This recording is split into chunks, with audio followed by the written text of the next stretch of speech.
Hi friends, വിൻഡേ ട്രാവലറിൻ്റെ മറ്റൊരു എപ്പിസോഡിലേക്ക് ഏവർക്കും സ്വാഗതം. കുറേ നാളായി വീഡിയോ ഇട്ടിട്ട്. അപ്പം നമ്മളിപ്പോൾ ഇടുക്കി കഞ്ഞിക്കുഴിയിലാണ്. എൻ്റെ ചേച്ചിയുടെ വീട്ടിൽ വന്നതാണ്. അപ്പോൾ കുറേ ഗ്യാപ്പിന് ശേഷം ഇടുന്ന വീഡിയോ ഒരു വെറൈറ്റി ആണല്ലോ. കാരണം നമ്മളിന്നൊരു വെറൈറ്റി കുക്കിംഗ് വീഡിയോ ആണ് ഇടാൻ പോകുന്നത്. എൻ്റെ കയ്യിരിക്കുന്ന ഗിനിക്കോഴിയാണ് നമ്മളിന്ന് കുക്ക് ചെയ്യാൻ പോകുന്നത്. ഇതിൻ്റെ കറുപ്പാണ്, വെള്ളയ്ക്കാണ് ഡിമാൻഡ് കൂടുതൽ. ഇത് 1 വർഷം മുമ്പ് തൊടുപുഴയിൽ നിന്ന് ഒരു മേടിച്ച 2 കോഴി മേടിച്ച, ഒരു പൂവിനും പെട ജോഡിയായിട്ടാണ് മേടിച്ചത്. പക്ഷെ വലുതായി കഴിഞ്ഞപ്പം ഇത് രണ്ടും പൂവിനാണ്. അപ്പോൾ ഇതിനിപ്പം കറി വയ്ക്കാനുള്ള കാരണം വേറൊന്നുമല്ല, ഈ നാടൻ കോഴിയുടെ കൂടെയാണ് ഇട്ടേക്കണേ. നാടൻ കോഴിയുടെ മേത്തൊന്നും പൂടയില്ല. ഈ സാധനം കുത്തി കുത്തി ഈ ഇടയ്ക്ക് ഒരു കോഴി ചത്തുപോവുകയും ചെയ്തു. ഞാൻ പറഞ്ഞു ഇതിനെ വെച്ചുകൊണ്ടിരിക്കണ്ട, ഇതിനെ കറി വെച്ചേക്കാമെന്ന് ചേച്ചി പറഞ്ഞു. അതിൻ്റെ അടിസ്ഥാനത്തിൽ ഞങ്ങൾ ഇതിനെ ഇന്ന് ഇപ്പോൾ കറി വെക്കാൻ പോവുകയാണ്. അപ്പം ഇതിൻ്റെ കുക്കിംഗ് വീഡിയോയിലോട്ട് പോകാം. ഇനി നമുക്ക് ഇതിൻ്റെ ഇൻഗ്രീഡിയൻസ് എന്തൊക്കെയാണെന്ന് നോക്കാം. മല്ലിയുണ്ട്, കുരുമുളക്, വത്തൽമുളക്, അതുപോലെ കസ്കസ്, പിന്നെ പെരുംജീരകം, ജാതിക്ക, കറുവപ്പട്ട, ജാതിപത്രി, ഏലക്ക, ഗ്രാമ്പു.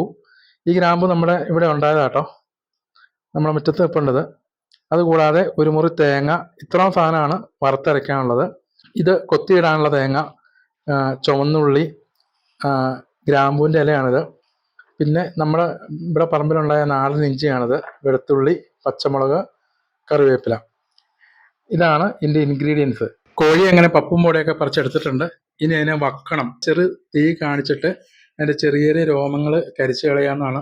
നമ്മുടെ ഈ കോഴിയുടെ സ്വദേശം എന്ന് പറഞ്ഞാൽ ആഫ്രിക്കയാണ്. ഇത് കരിങ്കോഴിയെപ്പോലെ തന്നെ ധാരാളം ഔഷധ ഗുണമുള്ളൊരു ഇറച്ചിയാണ് ഈ ഗിനിക്കോഴിയുടെ ഇറച്ചി. ധാരാളം വിറ്റാമിനുകളും മിനറൽസും ഒക്കെ അടങ്ങിയിട്ടുണ്ട്. കൂടാതെ സോഡിയം കുറവായതുകൊണ്ട് തന്നെ നമുക്ക് BP പേഷ്യൻറ്റിന് ധൈര്യമായിട്ട് കഴിക്കാം. അതുപോലെ കൊഴുപ്പ് കുറവാണ്.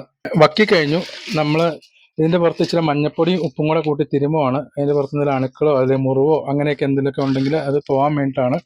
ഈ മഞ്ഞപ്പൊടി നമ്മുടെ പറമ്പിൽ തന്നെ ഉണ്ടായ മഞ്ഞൾ പൊടിച്ച നാടൻ മഞ്ഞപ്പൊടിയാണ്.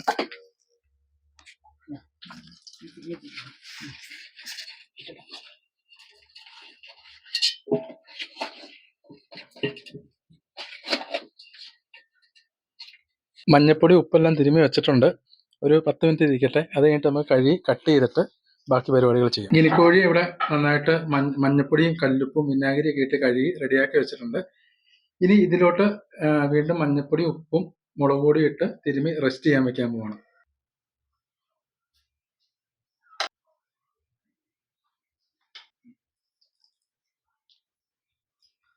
ഇപ്പോൾ ഈ ഇറച്ചിക്ക് ആവശ്യമായിട്ടുള്ള മഞ്ഞപ്പൊടിയും മുളക് പൊടിയും ഉപ്പും ഇട്ടിട്ടുണ്ട്. ഇതിന് നന്നായിട്ട് തിരുമ്മി റെസ്റ്റ് ചെയ്യാൻ വെക്കാം.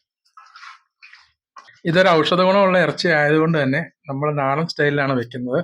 തേങ്ങയൊക്കെ വറുത്തരച്ച് വിറകടുപ്പിൽ തന്നെയാണ് വെക്കുന്നത്. നമുക്കിപ്പം തേങ്ങയൊക്കെ വറക്കാനുള്ള സെറ്റപ്പ് ചെയ്യാം. ഇനി വെളിച്ചെണ്ണ ഒഴിക്കാൻ പോവാണ്.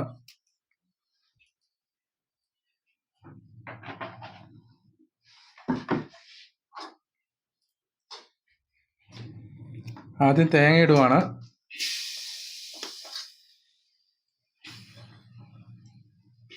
തേങ്ങയും ചെറിയ ഉള്ളി, കറിവേപ്പിലയും കൂടി ഇടുവാണ് ആ കൂടെ.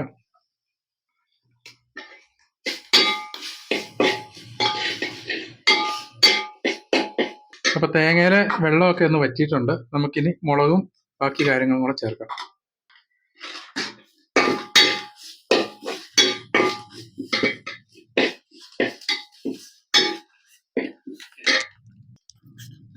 മല്ലി, ബാക്കി ഐറ്റംസ് എല്ലാം കൂടെ ഇടാൻ പോവാണ്.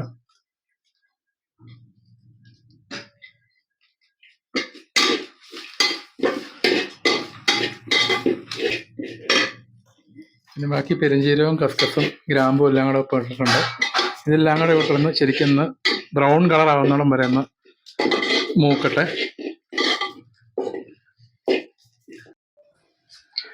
അങ്ങനെ ചട്ടി അടുപ്പത്ത് വെക്കാൻ പോവാണ്. മൺചട്ടിയിലാണ് ഉണ്ടാക്കണേ. ഇവിടെ മിക്കവാറും ഇറച്ചി ഈ ചട്ടി തന്നെ ഉണ്ടാക്കണേ, എല്ലാ ഇറച്ചിയും തന്നെ. കുക്കറിൽ സാധാരണ വേവിക്കാറില്ല. പിന്നെ വിറകടുപ്പിലാണ്. ഇവിടെ ഇഷ്ടംപടി വിറകിൻ്റെ ലഭ്യതയുണ്ട്. ഹൈ റേഞ്ച് നമ്മുടെ പറമ്പിൽ നിന്നുള്ള വിറകും ഒക്കെ ആയിട്ടാണ്. കാശ് കൊടുത്ത് വിറകൊന്നും മേടിക്കണ്ട. ചട്ടി ചൂടായിട്ടുണ്ട്. എണ്ണ ഒഴിക്കാൻ പോവാം.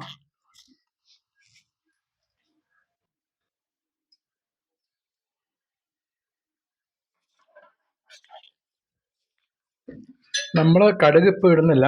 കറിയൊക്കെ വെന്ത് കഴിഞ്ഞ അവസാനം നമ്മൾ ഉള്ളിയും കടുകും കറിവേപ്പിലും എല്ലാം കൂടെ താളിച്ച് അവസാനമാണ് ചേർക്കുന്നത്. ആദ്യം ചുവന്നുള്ളി ഇടാൻ പോവാണ്.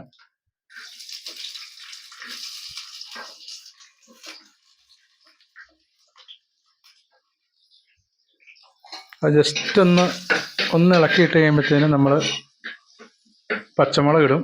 അത് കഴിഞ്ഞിട്ട് വെളുത്തുള്ളി ഇഞ്ചിയും കൂടെ ചതച്ച് വെച്ചിട്ടുണ്ട്, അതും കൂടെ ഇടും.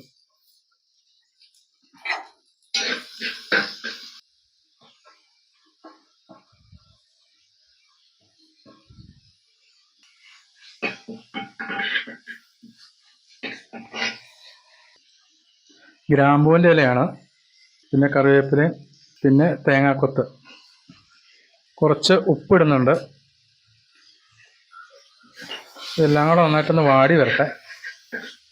ശകലം മുളക് പൊടിയും മഞ്ഞപ്പൊടിയും ഈ ഇതിലോട്ടിടുവാണ്.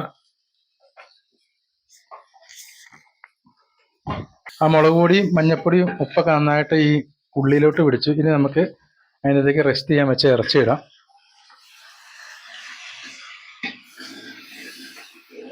ഇതിപ്പോൾ ഇറച്ചിയും ആ ഉള്ളി എല്ലാം കൂടെ വഴറ്റി എല്ലാം കൂടെ കൂട്ടി നന്നായിട്ട് ഇളക്കി യോജിപ്പിച്ചിട്ടുണ്ട്. ഇനി അതിലേക്ക് തിളപ്പിച്ചാറ്റിയ വെള്ളം ഒഴിക്കണം. ഇത് നാടൻ കോഴിയുടെ ഇറച്ചിയുടെ അത്ര തന്നെ കട്ടിയുള്ളതുകൊണ്ട് നല്ല സമയമെടുക്കും വേവാൻ.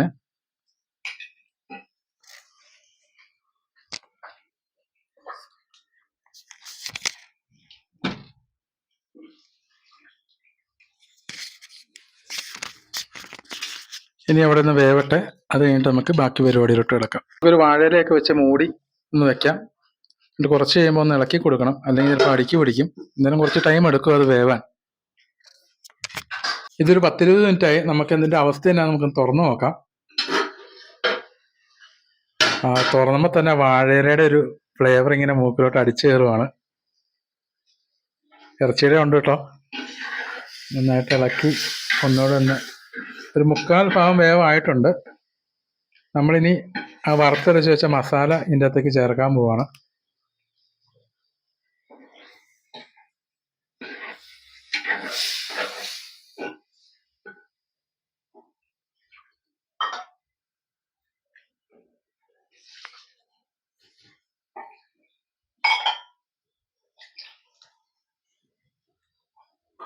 കുറച്ച് ടൈമും കൂടെ അവിടെ നിന്ന് വേവട്ടെ. ഈ മസാലയൊക്കെ നന്നായിട്ട് പിടിച്ചിട്ട് നമുക്കിനി വീണ്ടും നോക്കാം.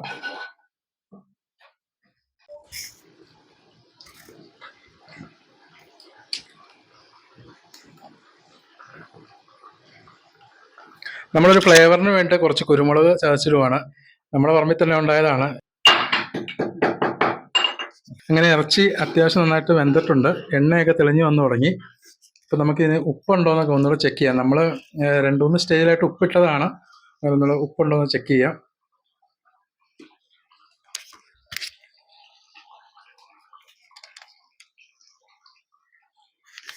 ഉപ്പ് കറക്റ്റ്, ഇനി ചേർക്കണ്ട. ഇത് നമുക്ക് ആ ചതച്ച് വെച്ചേക്കണ കുരുമുളകും കൂടി ഇടാം. കുരുമുളക് വേണമെങ്കിൽ ഇട്ടാൽ മതി. നല്ല നെയ്യുള്ള ഇറച്ചിയാണ് കേട്ടോ. നമുക്കെന്തായാലും ഇത് വാഴയില വെച്ച് ഒന്നുകൂടെ മൂടാം. അപ്പം നമ്മൾ ആ രണ്ടാമത്തെ കുരുമുളകിൻ്റെ ഫ്ലേവറൊക്കെ നന്നായിട്ട് വാഴയിലയുടെ ഫ്ലേവറും എല്ലാം കൂടി ഒരു 5 മിനിറ്റും കൂടെ അവിടെ നിന്ന് വേവട്ടെ. എടുത്തോ. നമുക്കിനി കടുക് താളിക്കാനുള്ള പരിപാടി ചെയ്യാം.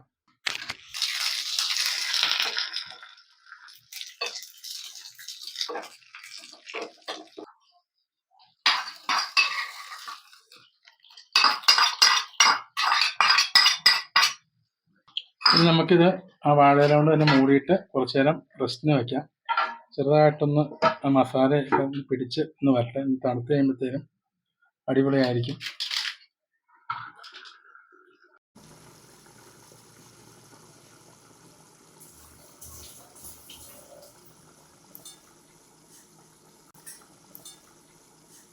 അപ്പോൾ നമ്മുടെ ഐറ്റംസ് റെഡി ആയിട്ടുണ്ട്. അപ്പോൾ നമുക്കിത് ടേസ്റ്റ് ചെയ്ത് കാണിക്കാം. അപ്പോൾ നമ്മുടെ ഇത് ഗിനിക്കോഴിക്കറി, പിന്നെ ആ കൂടെ തന്നെ നമ്മൾ കപ്പ വറച്ച് പുഴുങ്ങിയായിരുന്നു. പിന്നെ കുറച്ച് ചോറ് എടുത്തിട്ടുണ്ട്. പിന്നെ ഇത് കാട്ടുകണ്ണിമാങ്ങ അച്ചാറാണേ. പിന്നെ ഇത് പുഴമീൻ കറിയുണ്ട്. പിന്നെ ഇത് നേരത്തെ ഞാൻ കാണിച്ചില്ല നാടൻ ഇഞ്ചി ഇവിടെ ഉണ്ടായി, അത് ഇഞ്ചിക്കറി വെച്ചതാണ്. അപ്പോൾ എന്തായാലും നമുക്ക് ടേസ്റ്റ് ചെയ്ത് നോക്കാം. ആദ്യം തന്നെ ഒരു പീസ് ഇറച്ചിയുടെ കഷ്ണം കഴിച്ച് നോക്കാം.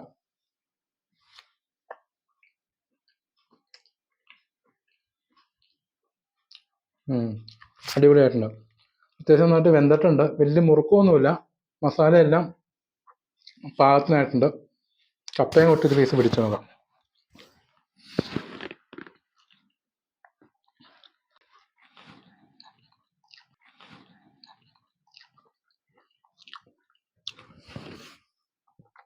അടിപൊളിയായിട്ടുണ്ട്. ഇപ്പം ഞങ്ങൾ തന്നെ വെച്ചോണ്ട് പറയുമല്ലോ കേട്ടോ, സംഭവം സൂപ്പറായിട്ടുണ്ട്. ഞങ്ങളൊരു 3-4 മണിക്കൂർ എഫർട്ട് എടുത്തു ഇതെല്ലാം കൂടി റെഡിയാക്കാൻ. ആ എഫർട്ട് വെറുതെ ആയിട്ടില്ല, അത്യാവശ്യം നല്ല ടേസ്റ്റ് തന്നെ ഉണ്ട്. എന്തായാലും ഈ ഇറച്ചി മാത്രമല്ല, ഈ കാട്ടുകണ്ണി മാങ്ങയും നമുക്ക് ഈ ഇഞ്ചിക്കറിയും മീൻകറിയൊക്കെ ഒന്ന് ടേസ്റ്റ് ചെയ്ത് നോക്കാം. കാട്ടുകണ്ണി മാങ്ങ അടിപൊളിയായിട്ടുണ്ട് കേട്ടോ. ഉപ്പും എരിവെല്ലാം നല്ല സെറ്റപ്പായിട്ടുണ്ട്. നമ്മൾ ഇഞ്ചിക്കറി നോക്കട്ടെ, ഇതിൻ്റെ ഒപ്പം കഴിക്കുമ്പോൾ ടേസ്റ്റ് കിട്ടുമെന്ന് അറിയത്തില്ല.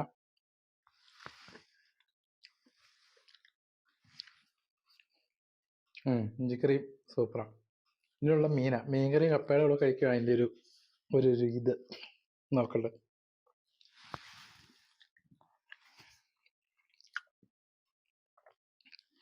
മീൻകറി അടിപൊളിയായിട്ടുണ്ട്.